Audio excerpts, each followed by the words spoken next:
कर रहे हैं। जी बिल्कुल। देखिए, मूल रूप से हमारा हमारी जो फिलॉसफी है उसकी नींव बंधी हुई है और उसकी नींव टिकी हुई है इन ये दो तीन चीजों पे।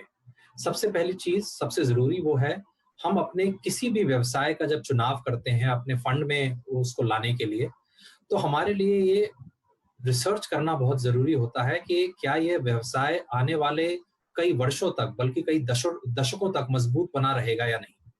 और जो मजबूती की परिभाषा हम लेके आते हैं वो है उसके रिटर्न ऑन कैपिटल या रिटर्न ऑन इक्विटी। बैंकिंग क्षेत्र की बात करें तो हम उसको नापते हैं रिटर्न ऑन एसेट्स के की तरह। तो ये दो तीन बहुत मूल प्रश्न हमारे सामने हमेशा रहते हैं जब भी हम व्यवसायों का चुनाव करते हैं। हमारे लिए ये जरूरी नहीं है कि एक पर्टिकुलर स्टॉक अगले 3 महीने, 6 महीने, साल, 2 साल कैसा बिहेव करेगी।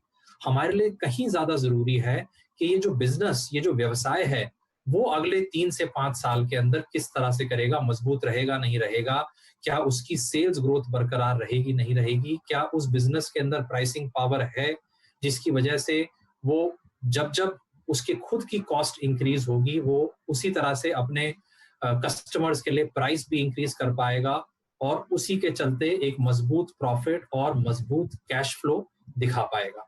तो ये सबसे बड़ा मूल प्रश्न हमारे सामने रहता है जो कि हमें प्रिपेयर करता है जो सिचुएशन हम आज की तारीख में अपने सामने देख रहे हैं, जबकि चारों तरफ पे मायूसी छाई हुई है, बिजनेसेस के ग्रोथ कम हो गई है, बहुत सारे बिजनेसेस के अंदर एक अच्छी खासी कमजोरी आ गई है जिस कमजोरी के चलते हो सकता है वो बिजनेस आगे जाके चल भी ना पाए। तो सबसे पहली चीज क्वालिटी, और जो दूसरी जो मैं नींव की बात कर रहा था त्यागी साहब, वो थी मैं इसको खत्म कर लूं एक बार। जो दूसरी नींव की मैं बात कर रहा था वो है लॉन्ग टर्म ग्रोथ। ये दो मजबूत, अगर हमारी ये नींव मजबूत रही तो हमें लगता है आने वाले कई सालों तक हमारे बिजनेसेस अच्छा परफॉर्म कर पाएंगे, और अगर वो अच्छा परफॉर्म करे तो वही रिटर्न हमारे इन्वेस्टर्स को देखने को मिलेगी। जी सॉरी, आप बोलिए, आप कुछ प्रश्न पूछ रहे थे। जी हाँ त्यागी साहब, मैं ज़रा ये जानना चाह रहा था, फिलहाल जो आप बाज़ार में वॉलेटिलिटी देख रहे हैं, कुछ ऐसे सेक्टर्स हैं जहां पर आप अंडरवेट हैं और कुछ ऐसे हैं जहां पर आपने ज़्यादा निवेश कर रखा है अपने इंडेक्स के मुकाबले। एक ऐसा सेक्टर है जो कि पब्लिक सेक्टर कंपनीज से ताल्लुक़ रखता है, जहां पर हम बहुत ज़बरदस्त वॉलेटिलिटी और प्राइस एक्शन आते हुए देख रहे हैं। ये बीटन डाउन सेक्टर है, लेकिन यहाँ पर इस हफ्ते आपने बहुत शानदार तेज़ी देखी। आने वाले समय के लिए, अगले 1 महीना या और लंबी अवधि के लिए, क्या आप देखते हैं पब्लिक सेक्टर यूनिट्स में आपको यहां से और अच्छी रैली आती हुई दिखेगी स्टॉक मार्केट्स में? देखिए, मैं अपना उत्तर 2 भागों में दूंगा। सबसे पहला कि बाजार में अगले 1 महीने क्या होने वाला है या 2 महीने क्या होने वाला है, उसका आकलन हम कभी नहीं लगाते।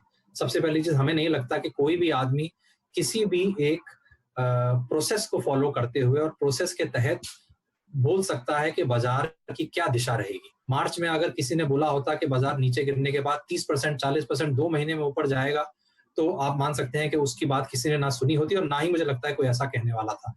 तो दिशा क्या रहेगी बाजार की और कुछ क्षेत्रों की और कुछ कंपनियों की, उसके बारे में तो हम ना कभी सोचते और ना कभी अपना समय उस दिशा में व्यतीत करते।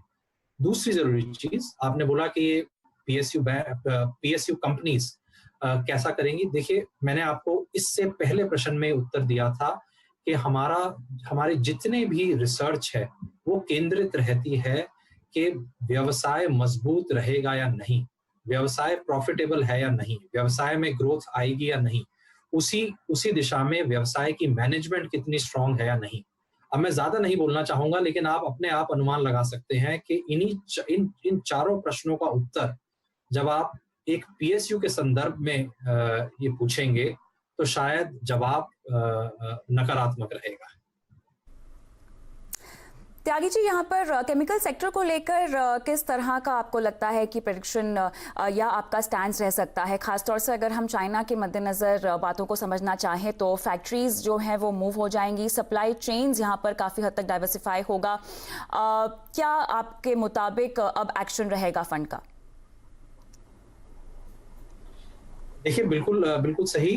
जरूर ऐसा हो सकता है कि जो इस वक्त वैश्विक स्तर पे जो स्थिति चल रही है जियोपॉलिटिक्स में, उसके चलते, और टैरिफ वॉर्स जो चल रहे हैं अमेरिका और चीन के बीच में, उसके चलते कुछ फैक्ट्रीज और कुछ ग्लोबल कंपनीज, मैं कहना चाहूंगा, अपनी फैक्ट्रीज चीन से निकाल के कुछ और मुल्कों के अंदर लगाना चाहेंगे।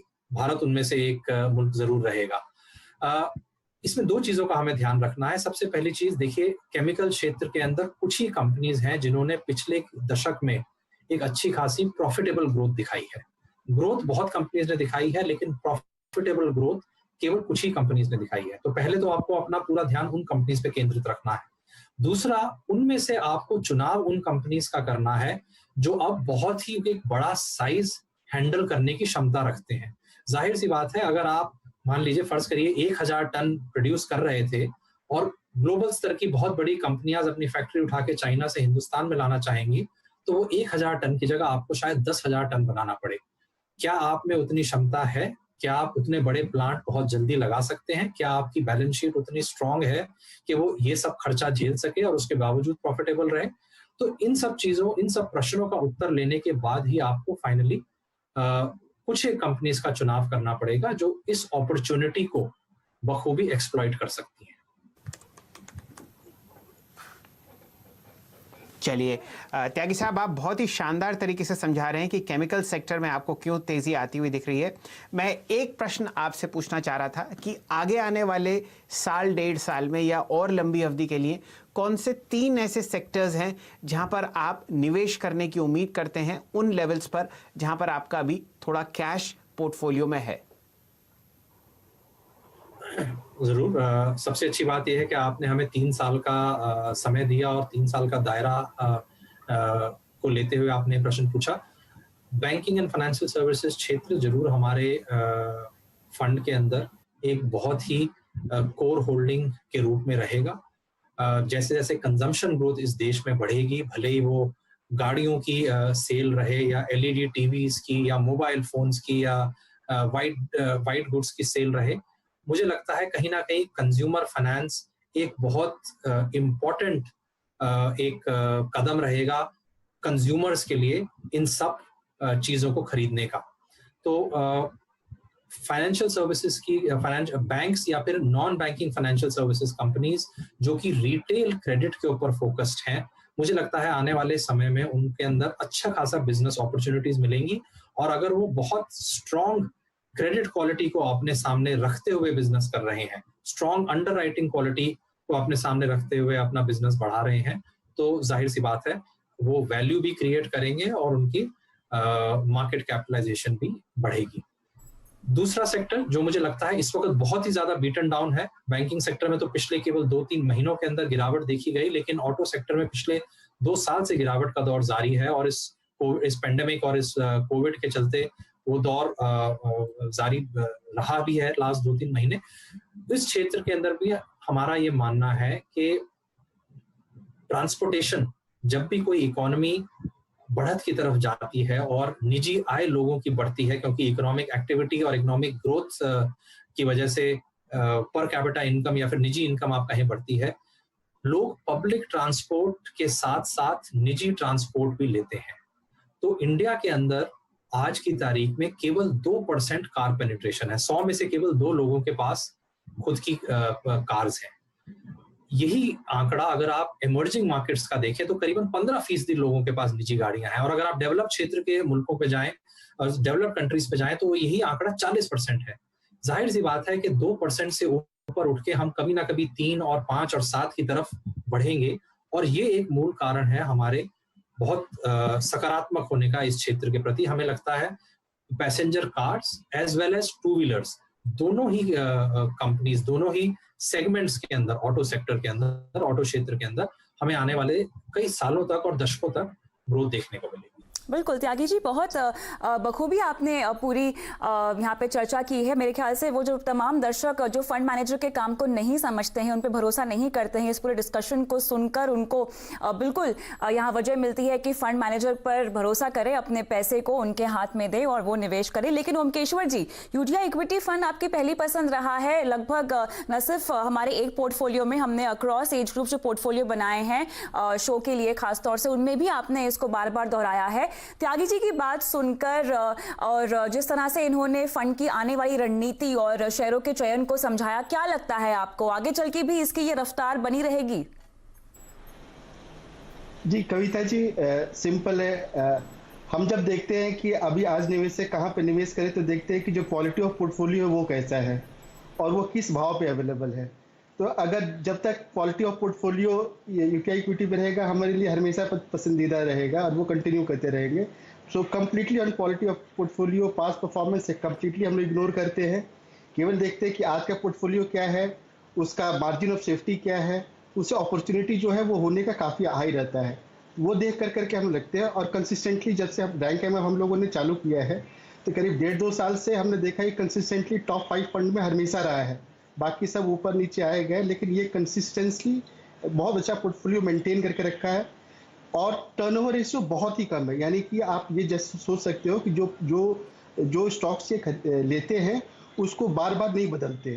तो इसके कारण भी ये समझ में आता है कि इनका जो कन्विक्शन है कि इन्वेस्ट कर करके पैसा कमाया जाए, तो वो कन्विक्शन काफ़ी अच्छा है। तो वो सब देखते हुए प्लस इनका TER भी डिसेंट है। ये सारा चीज़ जो देख करके ये लगता है कि ये फंड काफ़ी अच्छा है और इसमें कोई भी रिटेल निवेशक लगा करके अच्छा वेल्थ क्रिएट कर सकता है।